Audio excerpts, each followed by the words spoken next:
Hello दोस्तों, आज हम बात करने वाले हैं विज़न आईएएस 2020 के लिए पीटी 365 जो हमारा सोशल इशू का यहाँ पे चल रहा था, जिसके अंदर हम मई 2019 से लेके फरवरी 2020 तक के सभी करंट अफेयर्स को डिस्कस कर रहे थे।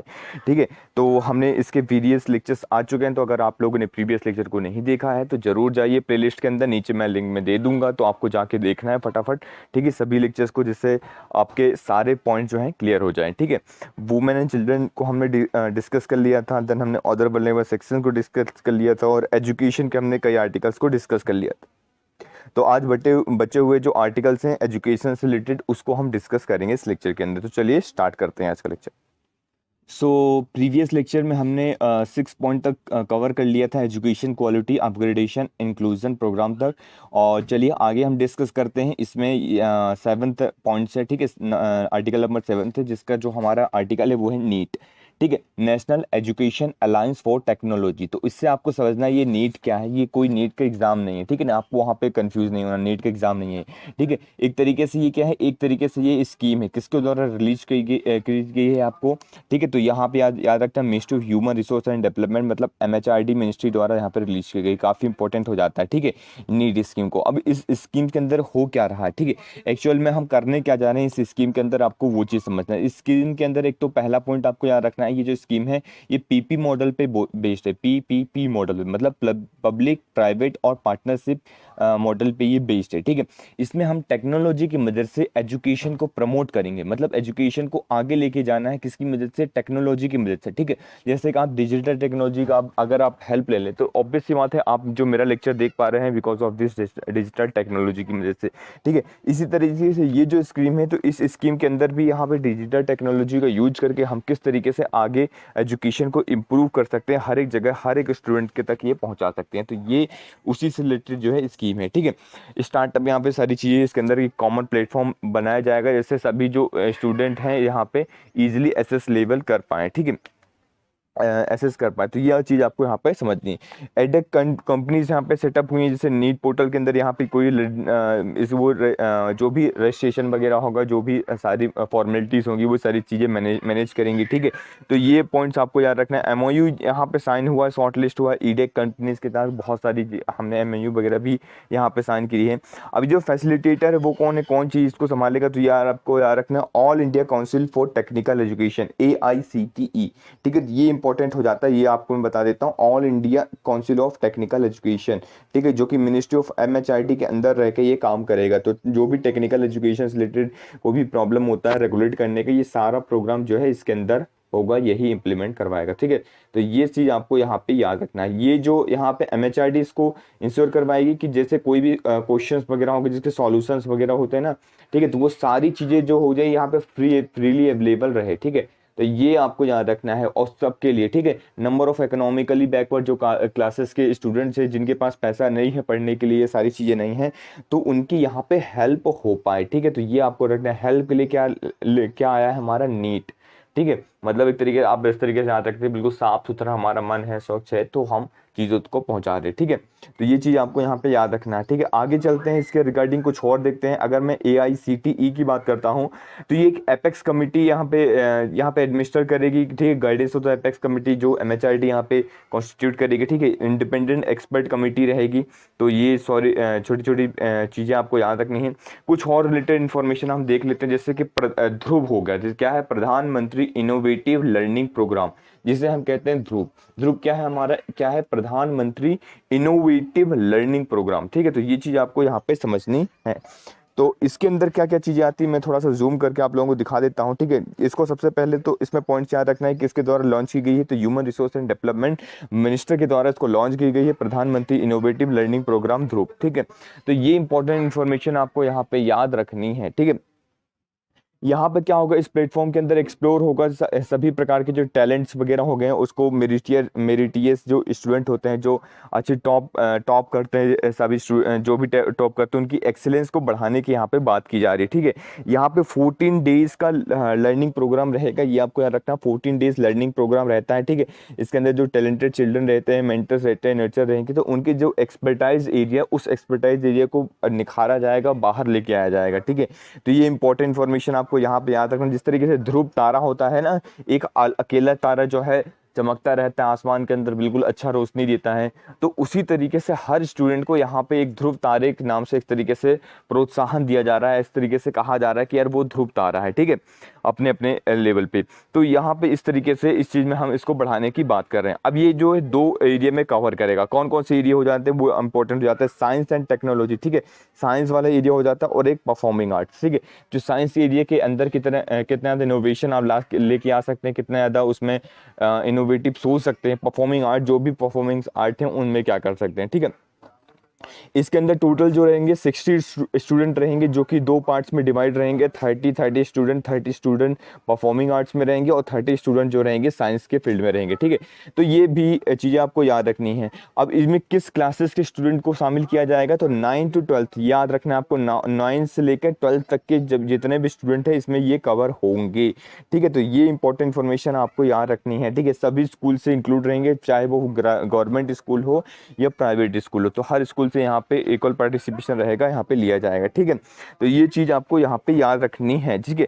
इस प्रोग्राम के अंदर जैसे इस चीज़ को आगे एक्सपेंड किया जा सकता है, जैसे gradually to the field of जैसे क्रिएटिव राइटिंग वगैरह हो गया, इस तरीके से जो भी स्किल्स है वहाँ पे भी इसको आगे बढ़ाया जा सकता है, ठीक है। तो ये हमने आर्टिकल मेनली डिस्कस किया। Now we are going to discuss the 8th article, that is the prime minister scholarship scheme. अब ये देखिए एक तरीके की स्कीम है, ये आपको याद रखना है, ये कैसी स्कीम है, क्या इसके पॉइंट्स हैं, सारी चीज़ें हम डिस्कस करेंगे इसके अंदर, ठीक है। तो प्राइम मिनिस्टर नाम से समझ में आ रहा है, प्राइम मिनिस्टर के नाम पे प्राइम मिनिस्टर स्कॉलरशिप स्कीम का PMSS, ठीक है। तो ये किसके अंदर आता है, नेशनल डिफेंस फंड के अंदर आता है, NDF के अंदर आता है, इसलिए आपको ये चीज़ इन्फॉर्मेशन याद रखनी है, ठीक है। किसके अंदर में आता है, ये NDF नेशनल डिफेंस फंड के अंदर में आता है। ये बहुत ज़्यादा इंपॉर्टेंट हो जाता है, ठीक है। कुछ डिटेल्स की बात कर लेते हैं। PMSS जो है एम करता है, प्रमोट करता है टेक्निकल और पोस्ट ग्रेजुएट एजुकेशन को, ठीक है। तो ये इन्फॉर्मेशन आपको याद रखना है, ये क्या एम करता है, प्रमोट करता है technical and post graduate education को, ठीक है। तो ये आपको याद रखना है, ठीक है। आगे चलते हैं इसमें। तो ये पॉइंट आपको यहाँ पे याद रखना है कि NDF के मतलब एक तरीके से NDF के अंडर में आता है, और ये किस मिनिस्ट्री के द्वारा यहाँ पे किया जाता है, तो मिनिस्ट्री ऑफ डिफेंस के द्वारा यहाँ पे ये किया जाता है। ये पॉइंट आपको यहाँ पे याद रखना है, मिनिस्ट्री ऑफ डिफेंस, ठीक है। तो मिनिस्ट्री ऑफ डिफेंस बहुत अच्छे से आपको याद कर लेना, ठीक है। इसके अंदर मेनली होता क्या, PMSS जो है स्कीम ये कैसी, प्राइम मिनिस्टर स्कॉलरशिप स्कीम, ठीक है। तो किसको स्कॉलरशिप दिया जा रहा है, याद रखिएगा, एजुकेशन में ग्रेजुएट जो स्टूडेंट है, पोस्ट ग्रेजुएट स्टूडेंट हो गया, और प्रमोट टेक्निकल एजुकेशन को बढ़ाने के लिए ये चीज़ है। लेकिन किसके लिए है, मेनली आपको याद रखना है विडो के लिए, ठीक है, जो विधवा औरतें हो गई, ठीक है, या फिर कोई भी चिल्ड्रन है जो डिसीडेड है, एक्स सर्विसमैन पर्सन जो पर्सनल है, उनके जो चिल्ड्रंस हो गए वो हैं, ठीक है, या फिर आर्म फोर्सेज या पैरामिलिट्री फोर्स के जो भी बच्चे होते हैं वो सारे, ठीक है, और या फिर रेलवे प्रोटेक्शन फोर्स। ये सारे पॉइंट्स आपको यहाँ पे याद रखना है। इन सब के जो बच्चे होते हैं इन सबको यहाँ पे स्कॉलरशिप दी जाएगी। तो ये काफ़ी ज़्यादा इंपॉर्टेंट हो जाता है मिनिस्ट्री ऑफ। अब इसके अंदर जो इम्प्लीमेंट करेगा, इम्प्लीमेंटेड बाय द यहाँ पे डिफेंस, तो डिफेंस मिनिस्ट्री तो हमने देख ली, मिनिस्ट्री ऑफ डिफेंस के द्वारा, लेकिन यहाँ पे एक और है, यहाँ पे मिनिस्ट्री ऑफ होम अफेयर्स के द्वारा यहाँ पे भी किया जाएगा, और मिनिस्ट्री ऑफ रेलवे के द्वारा भी यहाँ पे किया जाएगा। तो काफ़ी इंपॉर्टेंट हो जाता है, कई मिनिस्ट्री का यहाँ पे संगम में आपको देखने को मिलता है, ठीक है। कुछ चेंजेस यहाँ पे देख लीजिए कि जो now ward for the state police officers जो है केल जो भी मारे गए थे स्टेट पुलिस ऑफिसर्स वो टेरर और नक्सल अटैक में, वो सारे लोग भी यहाँ पे इंक्लूड हो जाते हैं, ठीक है, इस स्कीम के अंदर। तो चलिए थोड़ा सा हम बात कर लेते हैं NDF के बारे में, नेशनल डिफेंस फंड के बारे में। ये क्या है, ठीक है, इसको सेटअप किया गया था सबसे पहले 1962 में। तो आपको याद रखना है 1962 में इसको सेटअप किया गया था, ठीक है। इसके मतलब देखिए take charge on the voluntary donation, ठीक है, वॉलेंट्री डोनेशन वगैरह चार्ज वगैरह के इसमें रहता है, जो भी कैश वगैरह वॉलेंट्री तौर में अब इसे लगा सकते हैं, दे सकते हैं जो भी पैसा वगैरह है, ठीक है। तो यहाँ से इनका इकोनॉमी यहाँ पे चलती है, चल आता है, ठीक है, पैसा वगैरह। आगे हम बात करते हैं इसका यूज कैसे होता था, welfare of the member of the arm forces, जो भी आर्म फोर्सेस के वेलफेयर हो गए उनके लिए यहाँ पे ये किया जाता है, ठीक है। जैसे कि पैरामिलिट्री फोर्सेस हो गए, ठीक है, जो भी डिपेंडेंट हैं, ठीक है, उनके जो फैमिली मेंबर्स हैं, जो शहीद हो गए हैं, उनके जो फैमिली मेंबर्स हो गए, ये सारी चीज़ें उनके वेलफेयर के लिए ये चीज़ NDF निकल के आया है, ठीक है। तो ये आपको याद रखना है। जो एडमिनिस्ट्रेट ये किया जाता है एग्जीक्यूटिव कमिटी द्वारा, विद द चेयर PM जो रहते हैं यहाँ पे चेयरमैन रहते हैं, ठीक है, and defence finance home affairs इनके मेंबर रहते हैं। काफ़ी इंपॉर्टेंट बॉडी हो जाती है जिसके चेयरमैन प्राइम मिनिस्टर रहते हैं, ठीक है। तो ये चीज़ आपको यहाँ पे याद रखनी है। आगे चलते हैं, इंस्टीट्यूट ऑफ इमिनेंस के बारे में हम डिस्कस करते हैं, जिसे हम कहते हैं IOE, ठीक है। IOE जो है हमारा क्या है, इंस्टीट्यूट ऑफ इमिनेंस। अब इसके बारे में हम डिस्कस करते हैं मेनली क्या है। तो इसके अंदर आपको याद रखना है कि गवर्नमेंट ने, यूनियन गवर्नमेंट ने, गवर्नमेंट ऑफ इंडिया ने आईओई का जो स्टेटस है, एक तरीके से स्टेटस है, तो ये स्टेटस दे दिया गया 14 मोर हायर एजुकेशन इंस्टीट्यूट को, ठीक है, 2020 के अंदर। तो ये आपको याद रखना है, ठीक है, लिस्ट ऑफ 20 में, या ये चीज आपको यहाँ पे याद रखना है, ठीक है। अब इसके अंदर होता क्या, चलिए आईओई का स्टेटस मिल गया तो उससे क्या होने वाला है उसको आपको समझना है, ठीक है। जो इंस्टीट्यूट ऑफ इमिनेंस होता है, इसका जो एम है वो क्या है कि हमारे जो हायर एजुकेशन इंस्टीट्यूट हों, ठीक है, याद रखिएगा, जो हमारे हायर एजुकेशन इंस्टीट्यूट हो उसको क्या करना है, हमें रैंकिंग को उनकी इंप्रूव करना है। जो वर्ल्ड की ओवरऑल रैंकिंग है तो उसको हमें इंप्रूव करना है, ठीक है, इंडिया इंडिया के सभी कॉलेजेस यूनिवर्सिटीज़ को, ठीक है। तो ये हमारा इसके अंदर मतलब एम हो जाता है। ऑब्जेक्टिव देख लेते हैं, provide the world class technical research facility. जितने भी आप वर्ल्ड क्लास की टेक्निकल रिसर्च फैसिलिटीज़ हमारे यहाँ तैयार करने की बात की जा रही है, ठीक है, वहीं पे इमेनेंस दिया जाएगा, वहीं यहाँ पे पैसा दिया जाएगा, फाइनेंशियल सपोर्ट दिया जाएगा। तो कंट्री के अंदर यही सारी एजुकेशन कंट्री के हम बढ़ाने की बात की जा रही है, ठीक है। अब कितना पैसा दिया जाएगा ये उससे पूछा जाता है, तो पब्लिक स्टूडेंट में यहाँ पे प्रोवाइड कर किया जाएगा 1000 करोड़ रुपीज़, ठीक है, याद रखना है आपको, 1000 करोड़ रुपीज़ असिस्टेंस दिया जाएगा 5 ईयर्स तक के लिए, ठीक है। तो 5 साल तक के लिए यहाँ पे ये दिया जाएगा 1000 करोड़ रुपए। तो ये आपको याद रखना है, ये आपसे पूछा जा सकता है, ठीक है। अब ये चीज हमने देख लिया, ठीक है। In case of private institute there will be no financial support. याद रखना है कि जो प्राइवेट इंस्टीट्यूट है वहां पे कोई फाइनेंशियल सपोर्ट नहीं है, but they will be entitled for more autonomy as a special category deemed university. जो ऐसा कुछ ऐसे यूनिवर्सिटीज़ हैं जो प्राइवेट यूनिवर्सिटीज़ हैं लेकिन कुछ स्पेशल कैटेगरी के हैं, तो उनको उनको फुल तरीके से ऑटोनोमी दी गई है कि वो अपनी करिकुलम एक्टिविटी सारी चीज़ जो है अपना डिसाइड कर सकें, ठीक है। तो ये काफ़ी इंपॉर्टेंट बात यहाँ पे हो जाती है। नेक्स्ट हम बात करते हैं ग्रीन फील्ड इंस्टीट्यूट की। देखिए ग्रीन फील्ड इंस्टीट्यूट क्या है वो आपको सबसे पहले समझना होगा, ठीक है। ग्रीनफील्ड इंस्टीट्यूट को 3 साल 3 ईयर पीरियड के लिए यहाँ पे स्टैब्लिश किया जाएगा। ऑपरेशनलाइज इंस्टीट्यूट रहेगा after empowered the expert committee, ठीक है, जिसको आईओई का स्टेटस दिया जाएगा, ठीक है। ग्रीनफील्ड इंस्टीट्यूट मतलब एक तरीके से जो भी स्टार्टिंग की यूनिवर्सिटीज़ हैं, ठीक है, अभी जो स्टार्ट हो रही हैं, जो अभी इतना ज़्यादा, मतलब एक तरीके से आपने आपको पता होगा ना, ग्रीन फील्ड और ब्राउन फील्ड। ब्राउन फील्ड मतलब जहाँ जहाँ पे पहले से एग्जिस्टिंग है, जो पहले से बहुत टाइम से, लेकिन जो अभी ऑपरेशनल है, पिछले 3 साल से ऑपरेशन में है, ठीक है। और तो उन वैसी यूनिवर्सिटी को ग्रीन फील्ड यूनिवर्सिटी कहते हैं, ठीक है। तो इसके अंदर क्या होगा, इसको आपको याद रखना, कॉन्स्टिट्यूट 4 जो है ईईसी के जो सिलेक्ट किया जाएगा यहाँ पे कमेटी के अंदर, ठीक है। तो गवर्नमेंट ने 2018 के अंदर कॉन्स्टिट्यूट किया है 4 मेंबर ईईसी, ठीक है, 4 मेंबर ईईसी बनाया है, ठीक है। मतलब एक कमेटी एक तरीके से बनाई है गवर्नमेंट ने, इसके अंदर 4 मेंबर हैं, ठीक है। तो वो क्या करेंगे, यही 4 मेंबर जो है यहाँ पे सेलेक्ट करेंगे बाकी जो 20 इंस्टीट्यूट ऑफ इमिनेंस, ठीक है, किस किस को यहाँ पे ग्रांट दिया जाए, ठीक है। तो आई थिंक आपको समझ में आ गया होगा कि गवर्नमेंट ईईसी को वो करेगी जिसके अंदर 4 मेंबर हैं, फिर वो 20 जो भी इंस्टीट्यूट हैं उसको सेलेक्ट करेगी, ठीक है, भले वो पब्लिक हो या प्राइवेट हो, ठीक है। तो याद रखना, इसके अंदर जो है 104 और इमिनेंस जो है यहाँ पे इन लोगों ने अप्लाई किया था कि वो पब्लिक और प्राइवेट दोनों को मिला के कुछ, ठीक है। कुछ हम साइलेंट फीचर्स देख लेते हैं, इसके अंदर क्या साइलेंट फीचर्स हैं, ठीक है। ग्रेटर ऑटोनॉमी दी जाएगी, सबसे पहले इंपॉर्टेंट बात हो जाती है ग्रेटर ऑटोनॉमी की, ठीक है। जैसे admit foreign student up to 30% admitted student, कि मतलब फॉरेन से जो आने वाले स्टूडेंट है उनके लिए 30% कोटा इस तरीके से बनाया जा रहा है, ठीक है, एडमिशन दिया जाएगा, ठीक है। Recruit the facility 25% of faculty to strengthen, 25% foreign faculty को भी लेके आया जा रहा है, काफी इंपॉर्टेंट बात हो जाती है, ठीक है, जिससे हमारा जो एजुकेशन की क्वालिटी है वो वर्ल्ड क्लास लेवल पे पहुंच सके, ठीक है। ऑनलाइन जो कोर्सेज होंगे 20% ऑफ द प्रोग्राम, इसमें से ऑनलाइन कोर्सेज जो होंगे, ठीक है, वो सारे ऑफर किए जाएंगे, काफ़ी इंपॉर्टेंट हो जाता है, इसको आप कहीं पे भी मेंशन कर सकते हैं, ठीक है। यहाँ पे enter to academic collaboration with the top 500 world ranking institute without the permission of UGC. तो यूजीसी के बिना परमिशन के, जो हमारे यूनिवर्सिटी ग्रांट कमीशन है उसके बिना परमिशन के आप किसी भी टॉप के जो 500 इंस्टीट्यूट हैं उनसे कोलैबोरेशन कर सकते हैं टॉप के। तो ये पॉइंट्स भी आपको यहाँ पे याद रखना है, ठीक है। आगे चलते हैं, थोड़ा सा कुछ पॉइंट्स और देखते हैं हम, जैसे इसके अंदर flexibility of the fee structure जो हो गया, कोर्स का स्ट्रक्चर हो गया, ठीक है, ये सारी चीज़ें दी गई हैं। तो ये नॉर्मल चीज़ है, ये ऐसा कुछ कभी पूछे जाने वाला नहीं है, ठीक है। कभी आप क्रेडिट सिस्टम रखते हैं, जैसे आपके कॉलेज में आपने देखा होगा क्रेडिट सिस्टम वगैरह होता है, ठीक है, क्रेडिट आवर होता है, अगर आप पहले पूरा करते हैं तो आपको पहले डिग्री मिल जाएगी। तो ये सारे सिस्टम जो है ये अपने हिसाब से कर सकते हैं, फ्लेक्सिबिलिटी, ठीक है। तो ये इन्फॉर्मेशन आपको याद रखनी है। नेक्स्ट हम मूव करते हैं जो कि हमारा है हम ये है मिनिस्ट्री ऑफ एचआरडी के द्वारा यहाँ पर लॉन्च किया गया है, ठीक है, परामर्श। ठीक है, जैसे परामर्श आपने सुना होगा ना, कोई आपको परामर्श दे रहा है मतलब सलाह दे रहा है एक तरीके से, तो वो आपको इस तरीके से रिलेट करके याद रखना है, क्या है ये परामर्श।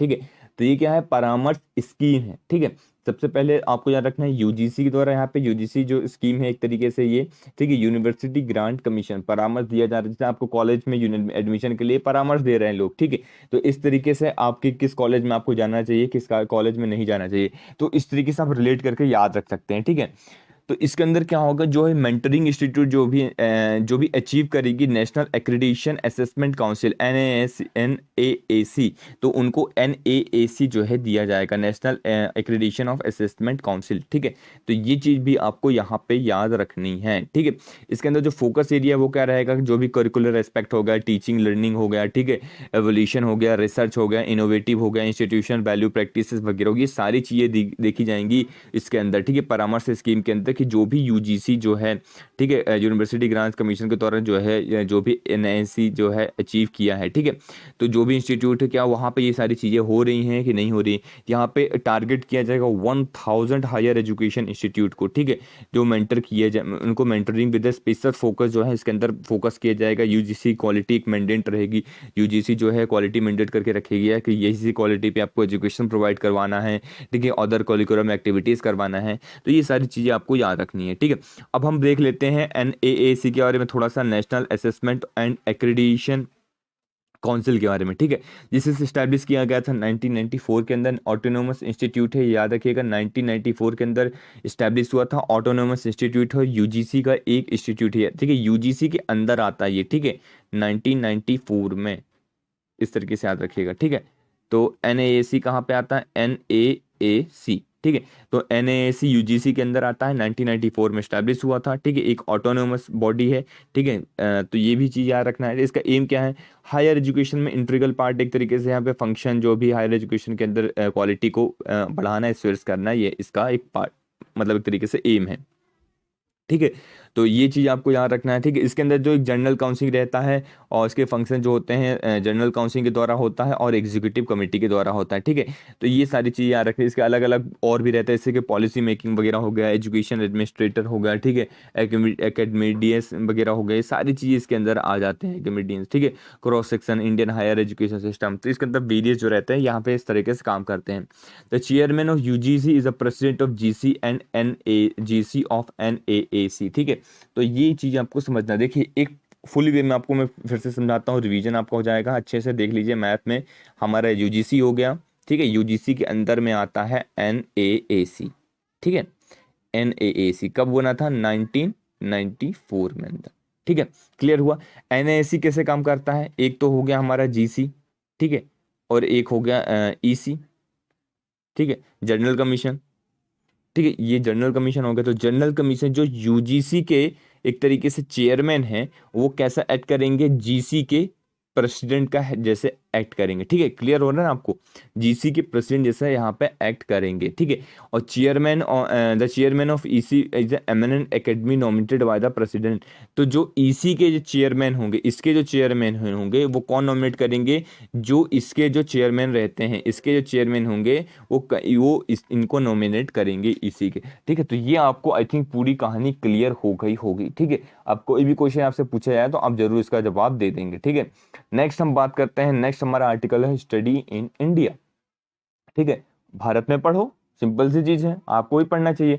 जिस तरीके से आप सेट वगैरह के एग्जाम देते हैं, ठीक है, वेरियस जो एग्जाम्स होते हैं आप दे के बाहर जाते हैं, ठीक है, फॉरेन में पढ़ाई करने जाते हैं, तो इंडिया ने प्रपोज किया है 2020 के बजट में कि हम भी इस तरीके से इंडो सेट एग्जाम कंडक्ट करवाएं स्टडी इन इंडिया स्कीम के अंडर। ठीक है, जिसमें से जो वेरियस एशियाज के स्टूडेंट्स हैं जो पढ़ना चाहते हैं इंडिया के अंदर, अफ्रीका से बहुत सारे ऐसे स्टूडेंट्स हैं जो इंडिया के अंदर पढ़ना चाहते हैं, तो वो इस एग्ज़ाम को क्वालिफाइड करके इंडिया में आके पढ़ाई कर सकते हैं।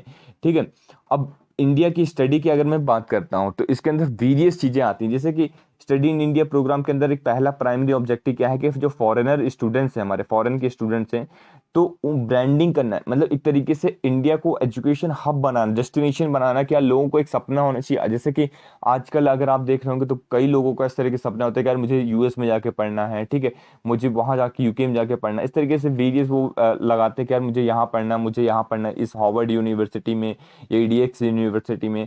तो इस तरीके से हमें अट्रैक्टिव एजुकेशन डेस्टिनेशन इंडिया को ही बनाना है कि लोगों का सपना हो कि हम इंडिया में उन्हें जाके पढ़ना है, इंडिया में आके पढ़ना है, ठीक है। तो ये आपको यहाँ पे याद रखें। इसके लिए हमने क्या किया है, फोकस किया है इंटरनेशनल स्टूडेंट को अट्रैक्ट करने के लिए 30+ कंट्री से, साउथ ईस्ट एशिया के, मिडिल ईस्ट एशिया के और अफ्रीका के सभी कंट्रीज में, मतलब 30 कंट्रियों को फोकस किया है, ठीक है। इसके अंदर हमारा ऑब्जेक्टिव होगा इम्प्रूव, हमारा इससे क्या होगा, नेचुरली बात है सॉफ्ट पावर जो है इंक्रीज होगा, ठीक है।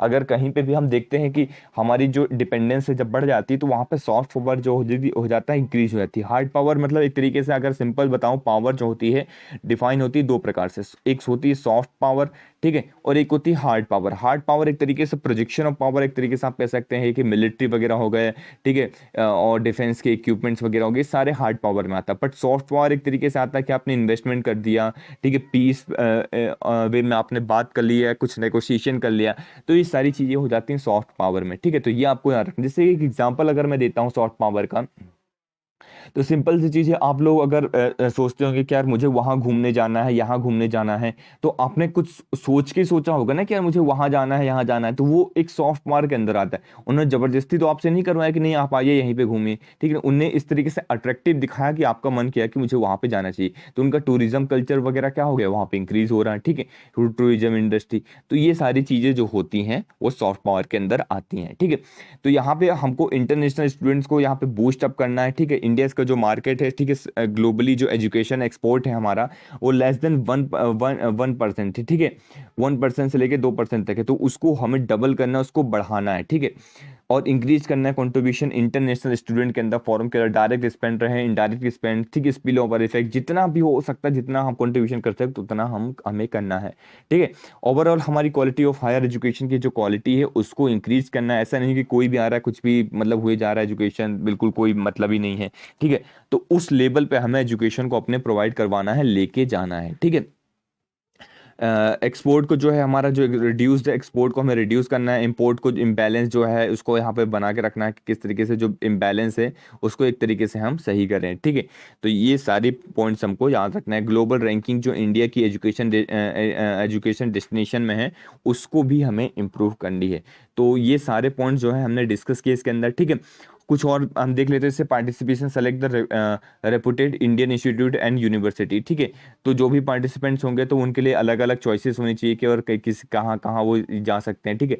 तो इंडिया एक अफोर्डेबल रेट बनना चाहिए, अफोर्डेबल स्टेट बनना चाहिए, जहाँ पे लोग जो है अफोर्डेबिलिटी यहाँ पे आके कर सके। ऐसा ना हो कि यार वो अफोर्ड ही नहीं कर पा रहे, ठीक है। यहाँ पे इसीलिए प्रपोज किया है फी वेवर का, कि फ्री वेवर जो भी मेरिटोरियस जो स्टूडेंट्स हैं फॉरेन के, जो बहुत ज़्यादा मेधावी छात्र हैं आप कह सकते हैं, उनके लिए फ़ी वेवर का भी प्रावधान रखा गया है, ठीक है, कि ज़्यादा उनसे फ़ी वगैरह ना ली जाए, ठीक है। तो वो सारे पॉइंट्स भी आपको याद रखनी है, ठीक है। ये किस चीज़ का इनिशिएटिव यहाँ पे याद रखना है, जॉइंट इनिशिएटिव है। पहली बात तो ministry of HRD, ministry of external affairs, आपको सिर्फ एचआरडी जो है पुट अप करके नहीं आना, ठीक है। तो एचआरडी के साथ साथ कौन आ जाएगा, एक्सटर्नल अफेयर, क्योंकि हम फॉरेन से बुला रहे हैं, ठीक है। मिनिस्ट्री ऑफ होम अफेयर्स भी अलग जाता है क्योंकि सॉफ्ट पावर हम दिखा रहे हैं, ठीक है। आप चीज़ों रिलेट करते हुए चाहिए, ministry of commerce and industry आ जाए क्योंकि हम एक्सपोर्ट इंपोर्ट में भी हम इम्बैलेंस और बैलेंस को भी सुधार रहे हैं। तो इस तरीके से ये जॉइंट इनिशिएटिव है सभी लोगों का, तो ये आपको याद रखना है, काफ़ी ज़्यादा इंपॉर्टेंट हो जाता है आपके एग्जाम के परस्पेक्टिव से, ठीक है। चलिए आगे चलते हैं, इसमें हम देखते हैं और क्या पॉइंट्स निकल के आते हैं। तो EDCIL इंडिया लिमिटेड एक मिनी रत्न कैटेगरी 1 में एक कंट्री इंप्लीमेंट किया है, इसको इंप्लीमेंटिंग एजेंसी है, ठीक है, मिनिस्ट्री ऑफ एचआरडी के द्वारा, ठीक है। तो ये इंप्लीमेंटिंग एजेंसी है जो स्टडी इन एजुकेशन कैंपेन को इंप्लीमेंट करेगी, तो ये आपको याद रखना है, ठीक है। यहाँ पे सेंट्रलाइज एडमिशन एक वेब पोर्टल भी तैयार किया जाएगा, ठीक है, लॉन्च किया जा रहा है, ठीक है। Work in single window to admission of foreign student, तो इस एक पोर्टल एक वेबसाइट रहेगी एक तरीके से जिसके अंदर सभी जो है कॉलेजेस वगैरह की लिस्ट रहेगी, कोई भी कहीं से भी वो यहाँ पे अप्लाई कर सकता है ऑल ओवर द वर्ल्ड। ठीक है, तो ये सारे पॉइंट्स आपको याद रखना है। ठीक है, चलिए चलते हैं आगे नेक्स्ट आर्टिकल की ओर मूव करते हैं। जो हमारा नेक्स्ट आर्टिकल है वो है QS इंडिया यूनिवर्सिटी रैंकिंग। तो यहाँ पे जैसा कि हम रैंकिंग की बात कर रहे हैं, तो एक दूसरे से यहाँ पर रिलेटेड वर्ड आ जाता है फिर से। तो ये सबसे पहला पॉइंट याद रखना है, QS इंडिया यूनिवर्सिटी रैंकिंग जो है रिसेंटली एक तरीके से रैंकिंग है, रिसेंटली रिलीज की गई है, सेकंड एडिशन है। ठीक है, याद रखिएगा कौन सा एडिशन है, सेकंड एडिशन है। ठीक है, कुछ की फाइंडिंग्स देख लेते हैं इसके अंदर। ठीक है, और तो की फाइंडिंग जो हमारी निकल के आए हैं वो कुछ इस प्रकार की हैं कि इंडियन इंस्टीट्यूट ऑफ टेक्नोलॉजी, हम IIT की बात करते हैं। ठीक है, तो dominate the list with 7 IIT figuring in the top 10 ranking. तो जो हमारी यूनिवर्सिटी की रैंकिंग आई है, याद रखिएगा यूनिवर्सिटी की रैंकिंग के अंदर टॉप 10 में जो 7 रैंक मतलब टॉप 10 में जो सात सात स्थान मिला है वो IITs को मिला है। ठीक है, ये आपको रखना। IIT बॉम्बे जो लीड्स की कर रहा है यहाँ पे सबसे पहले नंबर पे है। ठीक है, इंडियन इंस्टीट्यूट ऑफ साइंस जो है यहाँ पे सेकंड नंबर पे है। ठीक है, पिछले कंसेक्यूटिव 2 साल से। ठीक है, तो ये आपको याद रखना है। ठीक है, तो IISc को पछाड़ के इंडियन बॉम्बे जो है लीड कर रहा है। ठीक है, तो आपको ये चीज़ याद रखना है। तो इसके अंदर रैंकिंग के अंदर क्या क्या चीज़ें इंक्लूड की गई, जैसे public, private, higher education, deemed university, ये सारी चीज़ें इसके अंदर इंक्लूड की गई हैं। ठीक है, आप इसके अंदर टोटल 8 इंडिकेटर्स हो जाते हैं जो इंस्टीट्यूशन की रैंकिंग को डिफाइन करते हैं। तो सारे के सारे 8 इंडिकेटर्स आपको यहीं की यहीं रट लेना है, बिल्कुल रट लीजिए, इस कोई दूसरा ऑप्शन ही नहीं है। ठीक है, तो आपको रटना है, क्योंकि इस तरीके से रैंकिंग जब भी हो जाता है इंडिकेटर्स तो पूछ लिए जाते हैं। क्या है एकेडमिक रेपुटेशन, क्या है एम्प्लॉयर रेपुटेशन, क्या है, ठीक है, फैकल्टी स्टूडेंट का रेशियो क्या है, the proportion of staff with a PhD, कितने लोग वहाँ पे PhD कर रहे हैं, कितने लोग रिसर्च फील्ड में जा रहे हैं, और कितना स्टाफ है। ठीक है, जो स्टाफ है क्या वो PhD कर रहा है, क्या वो रिसर्च कर रहा है, ये सारी चीज़ें भी देखी जाती हैं। पेपर्स पर फैकल्टी कितना है। ठीक है जी, ये कितने फैकल्टी ने कितने पेपर रिलीज किए हैं। ठीक है, पेपर अपने रिसर्च पेपर जो रिलीज करते हैं। ठीक है, सिटिशन पर पेपर कितना है। ठीक है, the proportion of international students कितने हैं। ठीक है, ये सारी चीज़ भी देखी जाती है। ठीक है, प्रोपोर्शन ऑफ IR जो स्टूडेंट है, इंटरनेशनल स्टूडेंट्स है, वो कितना है। ठीक है, तो जो अभी हमने प्रीवियस आर्टिकल में जो हम डिस्कस कर रहे थे। ठीक है, प्रोपोर्शन ऑफ इंटरनेशनल फैकल्टी कितनी है, तो ये चीज़ भी यहाँ पे देखी जाती है। ठीक है, in the QS world university ranking Asia 2020, हम बात कर रहे हैं QS world university ranking Asia 2020 की। ठीक है, इसके अंदर 96 इंडियन इंस्टीट्यूट को रैंक किया गया है। ठीक है, among the 550, that is the 8 among the top 100 and 31 among the top 250 of the continent. तो एशिया का है, याद रखिएगा, वर्ल्ड का नहीं है। ये कहाँ की रैंकिंग है, एशिया का। तो एशिया के अंदर जो है हमारे 96 इंडियन इंस्टीट्यूट आते हैं 550 इंस्टीट्यूट के अंदर, जिसमें से 8 जो इंस्टीट्यूट हैं वो टॉप 100 में हमारे आते हैं, और 31 जो हैं वो टॉप 250 के अंदर आते हैं कंटिनेंट के अंदर। ठीक है, तो इस रैंकिंग को हमको भी आगे जाके इम्प्रूव करना है। टॉप 100 के अंदर तो कम से कम हम कोशिश कर सकते हैं कि और ज़्यादा, क्योंकि सिर्फ टॉप 100 के अंदर 8 यूनिवर्सिटीज़ हमारी हैं, इंस्टीट्यूशन है, तो ये आपको भी याद रखना है। ठीक है, only the mainland China is the more represented than India. ठीक है, तो चाइना जो है सबसे ज़्यादा रिप्रेजेंटेशन है, इंडिया से ज़्यादा जो है चाइना का रिप्रेजेंटेशन है, जिसके अंदर 4 इंस्टीट्यूट जो है इस चाइना की जो टॉप 10 में आए हैं। तो ये भी आपको याद रखना है। तो 4 इंस्टीट्यूट जो है टॉप 10 में आए हैं, तो 10 में से 4 जो इंस्टीट्यूट हैं वो तो सिर्फ और सिर्फ कहाँ के हैं, चाइना से हैं। ठीक है, तो ये याद रखना है कि चाइना की एजुकेशन क्वालिटी भी कितनी अच्छी है, ये चीज़ दर्शाता है। ठीक है, जबकि वहीं पे India does not have any university in top 30, जबकि टॉप 30 में जो है कोई भी हमारा इंस्टीट्यूट नहीं आता है। ठीक है, इंडियन इंस्टीट्यूट यहाँ पे टॉप 30 तक में नहीं है, जबकि चाइना के इंस्टीट्यूट जो है 4 इंस्टीट्यूट टॉप 10 में आ चुके हैं। तो ये पॉइंट जो है काफ़ी ज़्यादा सोचने वाली बात है जी। ठीक है, तो ये आपको यहाँ पे याद रखनी है। ठीक है, जो बेस्ट परफॉर्मिंग इंस्टीट्यूट है इंडिया का वो है IIT बॉम्बे, जो कि ड्रॉप हो चुका है, एक प्लेस नीचे आ चुका है अगर हम प्रीवियस रैंकिंग से बात करें, और उसे दिया गया है रैंकिंग 34। ठीक है, तो ये पॉइंट्स भी आपको याद रखना है कि IIT बॉम्बे जो हमारे यहाँ का पहले नंबर का है, ठीक है, टॉप में है, तो वो उसे 34th रैंक दिया गया है। ठीक है, तो ये चीज़ याद रखना। IIT दिल्ली, ठीक है, जिसे 43rd रैंक दिया गया, जैसे उसका अपोजिट IIT मद्रास को 50वां प्लेस मिला है। ठीक है, तो 3 IITs हैं जहां पे इनको रैंकिंग दी गई, तो इसको आप याद रख सकते हैं। ठीक है, थोड़ा सा हम रैंकिंग के बारे में बात कर लेते हैं। QS यूनिवर्सिटी रैंकिंग के बारे में क्या है। ठीक है, तो देखिए QS वर्ल्ड यूनिवर्सिटी रैंकिंग जो है एनुअली पब्लिश की जाती है। ठीक है,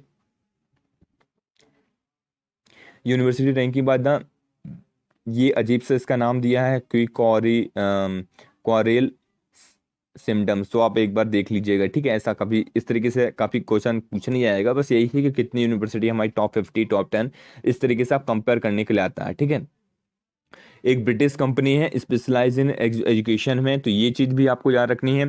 जो QS सिस्टम है जो कंप्राइज होती है ग्लोबल ओवरऑल, यहाँ पर रैंकिंग दिया जाता है, सब्जेक्ट रैंकिंग। ठीक है, जैसे 5 इंडिपेंडेंट रीजन के लिए एशिया के अलग दिया जाता है, लैटिन अमेरिका के ये अलग रैंक देती है, इमर्जिंग यूरोप के लिए अलग देती है, सेंट्रल एशिया के लिए अलग देती है, अरब रीजन हो गया और ब्रिक्स के लिए। तो इस तरीके से अलग अलग रीजन के लिए अलग अलग रैंकिंग देती है, तो काफ़ी इंपॉर्टेंट हो जाता है। तो उस तरीके से आपको इस QS वर्ल्ड रैंकिंग को याद रख सकते हैं। ठीक है, कुछ और रिलेटेड न्यूज़ देख लेते हैं फटाफट हम यहाँ पे। Times higher education world university ranking 2020 की अगर हम बात करते हैं, तो ये भी एक तरीके से रैंकिंग है, Times higher education world university ranking 2020।